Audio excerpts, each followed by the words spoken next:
our past crumbling, turning to light. The wind scatters over the fickle map of this moment, remembering, not of history owned like a book we fear to close. Between us, a secret we keep covered with our bodies. In the morning, I find you by the feel of your waking, while you wait for your dreams to write that part of you you leave behind. I walk past the threshold, look back, wave, press my face into the day, careful not to unravel limbs we have touched.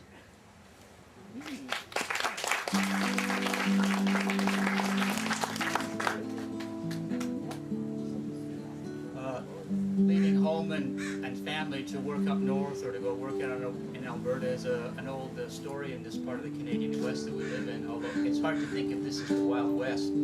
But it's a story. I grew up with that. My dad used to travel when I was a boy for work, and a couple of times I've gone up north or I've gone out to the Rockies.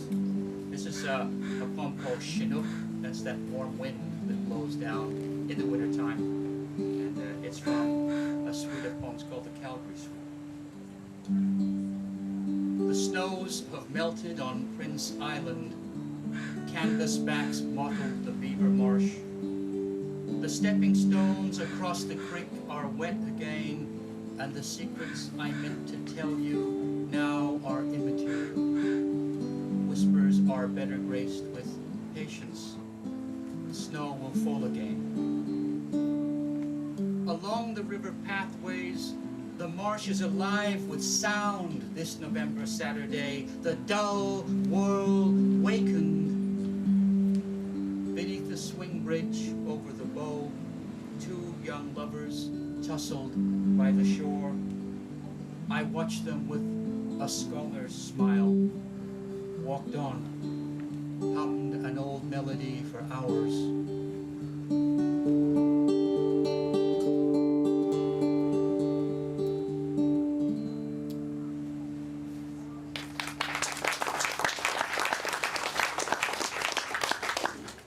Still on the theme of winds, this next poem comes from the south part of Bulgaria, where three mountains meet.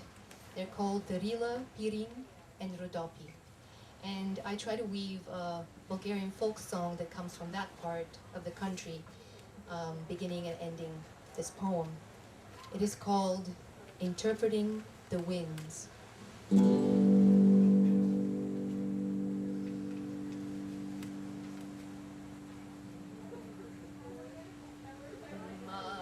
Makedonsko devojče, kitka šarena,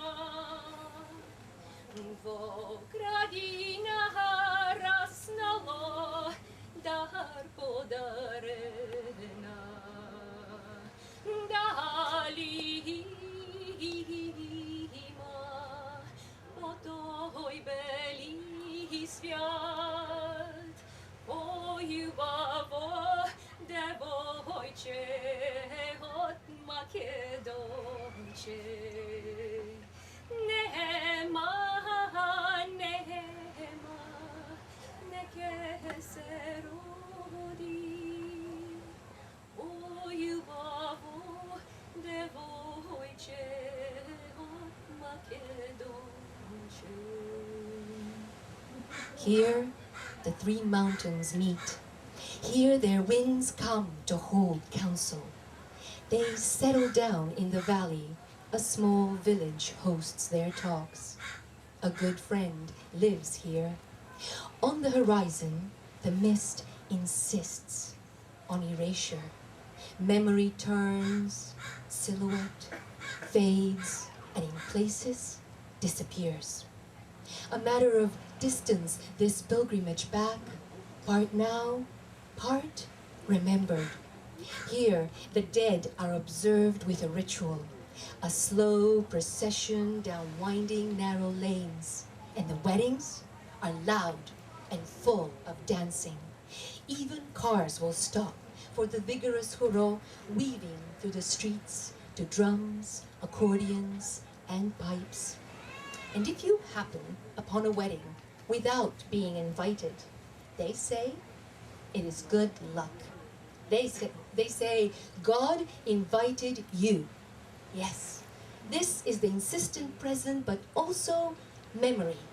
What the world is how we age its grapes in cellars at a constant 12 degrees Celsius, how we drink them over tables smooth with worry at the end of the day when you have nothing in your grasp but perplexities. And the best we can do is share them with each other. The winds hold counsel here where the three mountains meet. They may agree on the order or disagree. They will eventually move mountains. Today they're lovers, peacefully sleeping. Yesterday there were legends, feuding brothers and sisters who turned to rivers forever, flowing away from each other. Tomorrow they will be friends, meeting after many years. How to unpack our histories? What to make of them? Over tables of heavy walnut, over handmade bread, a block of white cheese, and a bowl of homegrown grapes. A matter of distance, in time, the taste of the wine.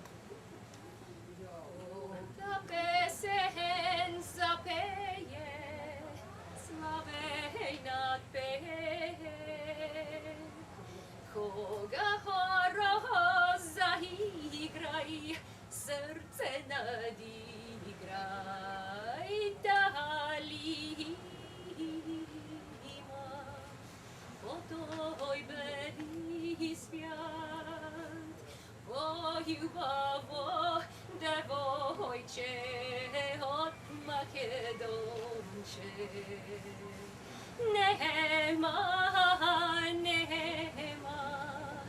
neke se rodi, vojubawo devojče od Makedonče.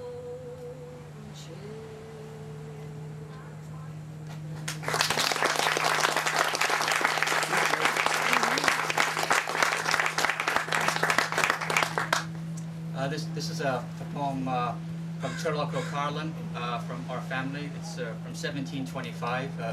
He was a blind harper who was struck down by smallpox and had to make his living kind of like the Mississippi bluesmen used to have to do when something hit them. So he used to travel from place to place with a stick boy and a horse playing his harp, and he's had a revival, I think, since the 60s. The Dubliners and the Chieftains brought him back.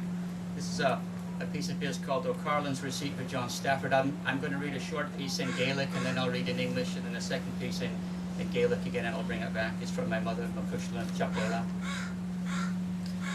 Bos din na slán, the Turlough is fawn. Gluan sheas dras, the herderma, and gourd Sean Shagamal, the Hakal, and Stafford blade Shasta, not the gun shale. If sick or strong I chanced to be, I went along, 'twas well for me, to Dr. John to find relief. Brave Stafford, a skillful leech is he. Isitaka and Yogan, on Kia Diabath, Shinagal, Agus Armadan Aris and Godial. Shemea Shiaman, wat Gurbe Shuden Glea, so Carolan, Gayok, the Wayakaga. About the witching hour, we'd start our carouse. By dawn, our zest for whiskey was the sharper. Sensible man, for such was his plan, to put life in the poor blind harper. Shale ar wishke, shale ar willa, rave up the ad, og dalarmeir, on fashion shin de hele ar tamar ne shirkam leishkate. Therein arase, is in sim thon thire, was melitovieth, shakbeeth, kiakagal. Sometimes tipsy, sometimes raking, wild, in frenzy, harp strings breaking. The custom that we followed, we'll never let it die. I tell you once again, sirs, I always will maintain, sirs, for a long and merry life of it be drinking all.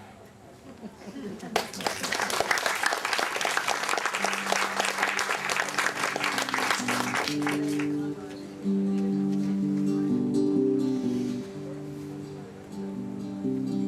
of a Canadian anthem. We're going to begin coming to the close of it here this afternoon. I want to thank you all for coming here. By Leonard Cohen. It's called Suzanne Takes You Down. Suzanne takes you down to her place near the river. You can hear the boats go by, and you can stay the night beside her. And you know that she's half crazy, but that's why you want to be there. And she feeds you tea and oranges that come all the way from China, just when you mean to tell her that you have no gifts to give her. She gets you on her wavelength, and she lets the river answer that you've always been her lover. And you want to travel with her, and you want to travel blind, because you think that you can trust her, because you've touched her perfect body with your mind. Jesus was a sailor when he walked upon the water, and he spent a long time watching from a lonely wooden tower. And when he knew for certain only drowning men could see him, he said, all men will be sailors then, until the sea shall free them. But he himself was broken long before the sky would open. Forsaken, almost human, he sank beneath your wisdom like a stone. And you want to travel with him, and you want to travel blind, and you think maybe you'll trust him because he's touched your perfect body with his mind.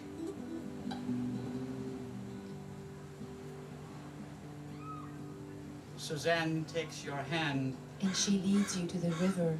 She is wearing rags and feathers. From Salvation Army counters. The sun pours down like honey on Our Lady of the Harbor. And she shows you where to look. Among the garbage and the flowers. There are heroes in the seaweed. There are children in the morning. They are leaning out for love. And they will lean that way forever. While Suzanne, she holds the mirror.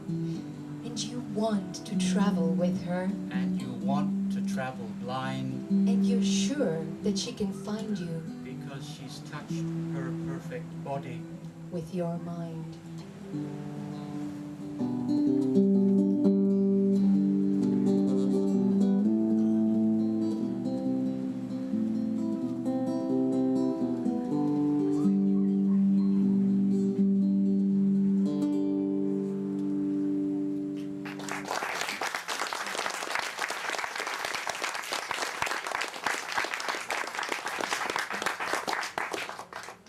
Full circle. We'll close with our initial Ying-Yang poem, but we're going to switch our roles this time. Ying-Yang by Mabel Chiu. You are there. I am here. Like sun and earth. We never meet. You stay there. I stay here. Always changing. Always same. Yang like sun. Ying like earth. You must there, and I must hear.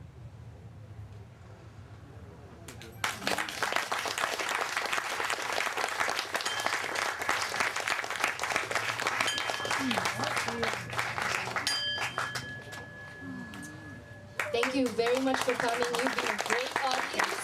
And thank you so much for your energy.